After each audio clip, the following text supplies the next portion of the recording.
This is a how-to on installing a new tire on the front wheel, or on the rim of a Honda NHX 110.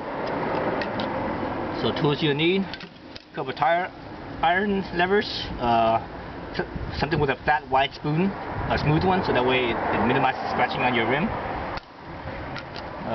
Soapy bottle, and a new tire. Okay, so before I started the video, I actually wiped the inside of the rim and I checked it and make sure everything was okay. So that's good. And here's my new tire.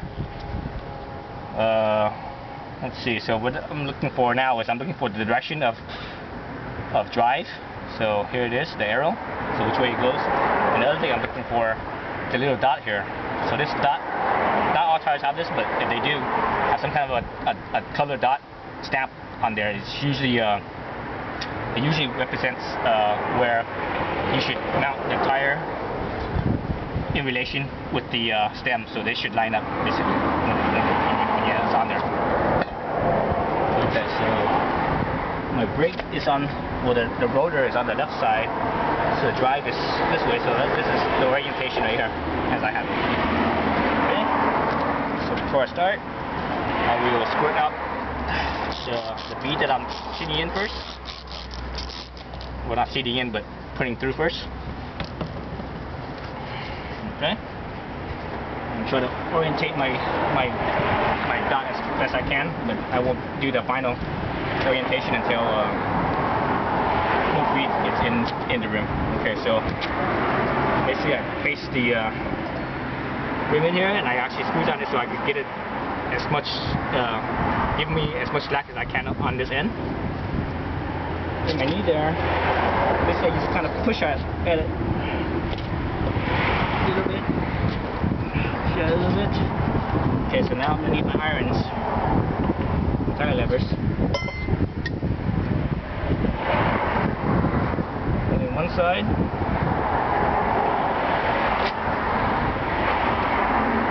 And I basically just walk it across.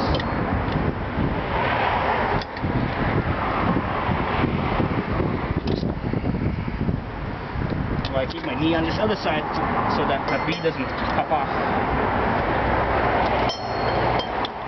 Well, the hard thing about these small wheels is that you don't have much room to work with. Not as much slack. If this was a motorcycle wheel, it'd be a lot easier just because you have so much space.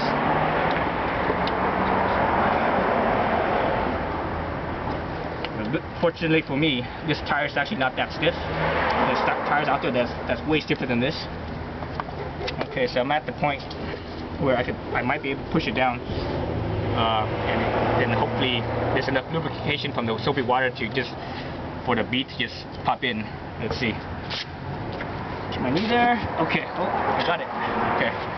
So now one bead is in the rim. Now I need to do the other one. So the first one is usually the harder one. Okay. I need to do the other side.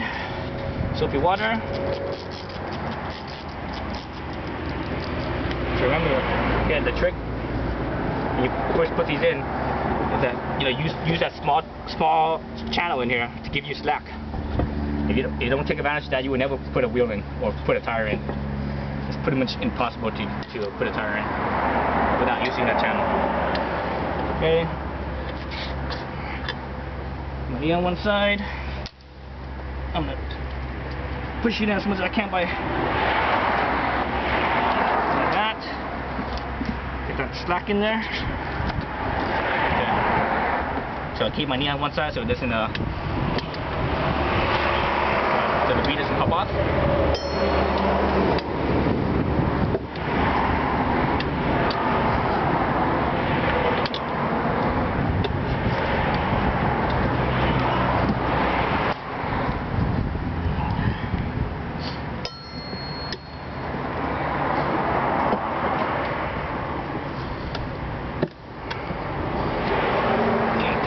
Point where I could just squeeze it in. There it goes. Both sides are in, so I just need to line up the dot with the stem.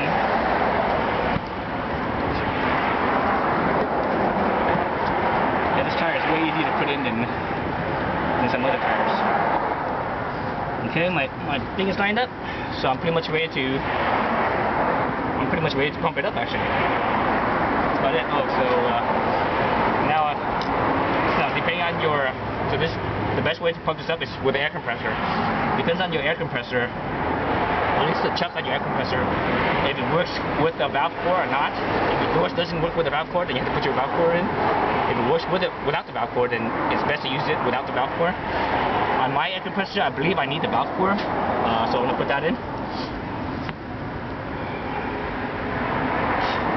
You notice that I changed this tire, but I didn't change the stem or the valve core. The reason why I didn't do that is because this bike is less than 2 years old, so these things last longer than that. Now, if your bike was like say 10 years old or older, then yeah, it's a good idea to change out your valve. I would say probably change it out in like, I don't know, maybe like 5 years or so. Then you can change out your valve. But mine is less than 2 years old, and I have 9,500 miles on my bike right now, on my scooter. So okay, so all you do is just pump it up, and it'll actually, the air compressor will seat the bead for you. You'll hear 2 distinct pops when you seat the bead. If you don't hear it, or prior to pumping it up with the air compressor, make sure you spray some more soapy water around the bead, both sides, so that it has an easier time of seating. And sometimes you have to pump it up pretty high, sometimes all the way up to like 60 or so psi before it actually beads, or before it seats the bead. But that depends on the tire. This tire came on pretty easy, so I don't need that much psi. Let's see. So that's about it. That's how you install a new tire. Thank you.